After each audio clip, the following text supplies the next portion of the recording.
Yes, Edinburgh Comedy Fest live, are we well? Yes. My highlight of the festival so far was I was in a bookshop on the high street and I heard a woman on the phone to her friend go, yeah, come and meet me. Where am I? I'm in a shop. What's it called? Water Spoons. I mean, if ever there are two shops that shouldn't be combined, it is those two. Those are very different levels. I go, where am I going to meet you? Kentucky Fried Specsavers, actually, yeah. Very different level. But I was thinking about it, because I've just moved. And I've moved near one of those Weatherspoons that's trying to be a bit posh. One of the things they've done is on one of the walls, they have shelves of classic hardback novels. Who is that for? Who is going in and going, oh, finally, I can combine my twin interests of Charles Dickens and Jaeger bombs. I've just been on a 2-week bender. What do you do? I read Martin Chuzzlewit. I had 2 curry clubs. It was the best fortnight of my life. If I am drinking, I don't want to read. If it is 11 p.m. and I'm hammered, never do I go, let's hit the library with this one. Waking up the next day going, bloody hell, I only went out for a short story. I read 3 novels. I am absolutely mental. I do still read books. I haven't got a Kindle. I don't kind of trust technology. I think technology is making things more difficult. I don't know if you've tried signing for a parcel recently. That used to be simple, didn't it? That would use pen, piece of paper, lovely. Now, what I get is a digital screen and a plastic stick. And all I can do is a zigzag up and down line that bears no relation to any signature anyone has ever done in their life. Is that your signature? No. It looks like the mark of Zorro.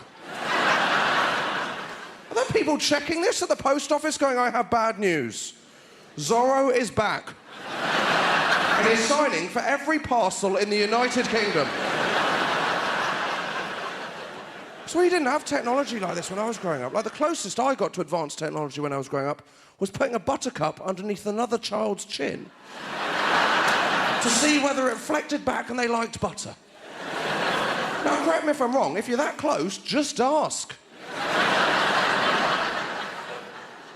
No one's keeping that information to themselves. I was going, Steve, do you like butter? I'm not telling you that, mate, that's a secret. No one's being interrogated about that at Guantanamo Bay, going, he's not cracking under questioning, fetch the buttercup. Don't worry, we've got him tied down with a daisy chain, he is going nowhere. How long has he been here? Well, let me just check by blowing the seeds off this dandelion. Since 1 o'clock. What is the use? What? The only use I can think is if you're making breakfast for a mute. In that case, a buttercup, very useful indeed. What do you want on your toast? Well, I'll go and get the anchor. Thank you very much, Mr. Buttercup.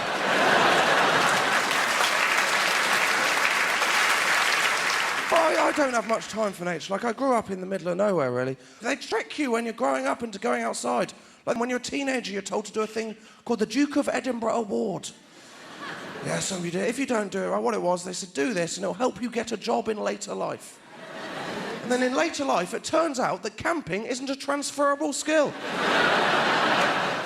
We all did the Duke of Edinburgh Award, right? We were all 16 when we did this, me and my mates. So to give you an idea of how cool we are, right, none of us at this point had kissed a girl, right? Then we got out onto the moors and we were walking along, we unpacked. And this was when I noticed that my friend Thomas had packed a condom. As if he'd gone, well, I haven't kissed any of the 700 girls at my school, but once I hit this desolate moorland, I imagine my luck will be in. Either that or he just presumed the award was so well regarded that the moment he crossed the finish line, women would just be throwing themselves at him. Going, take off your cagoule, I want you here and now. Well, I said to him, why have you packed a condom? He said, oh, no, it's not because of that. It's because I've read in a survival book that you can fill a condom with water up to the size of a telephone box. And I said, it's knowing information like that shows why you've never kissed a girl in the first place, mate. Also, how much help is that going to be on a 35-mile hike? What if you bump into someone you know, you go, right, Steve, what the hell is that? This is just my aqua sheath. Sorry, do you want a glass? Oh, thank God for that. I thought you were being followed by the thing from The Prisoner for a minute. And my main question, why does a condom need to go that big in the first place?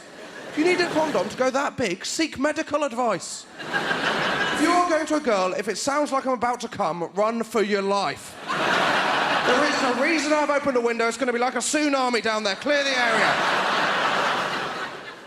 I didn't enjoy going on these expeditions. The worst, though, was when I was 16. And we went, me and my family and my friends went to Alton Towers, right? Because we didn't have very good theme parks where I came from in Devon. Like, the most exciting thing that happened to me at a theme park in Devon was I was once on the ghost train and I saw a skeleton eating his lunch. I mean, that is unbelievable. We all had to eat our desk, but that is taking the piss, isn't it? Also, a Rivita and an apple. You're a skeleton, you don't need to diet. Have a lasagna, enjoy yourself. What happened, right? We all went to Alton Towers. We went on this ride called the Black Hole, and if you haven't been on the Black Hole, it's a dreadful ride. What it is, it's a ride that is in the dark. It's in a dome in the dark.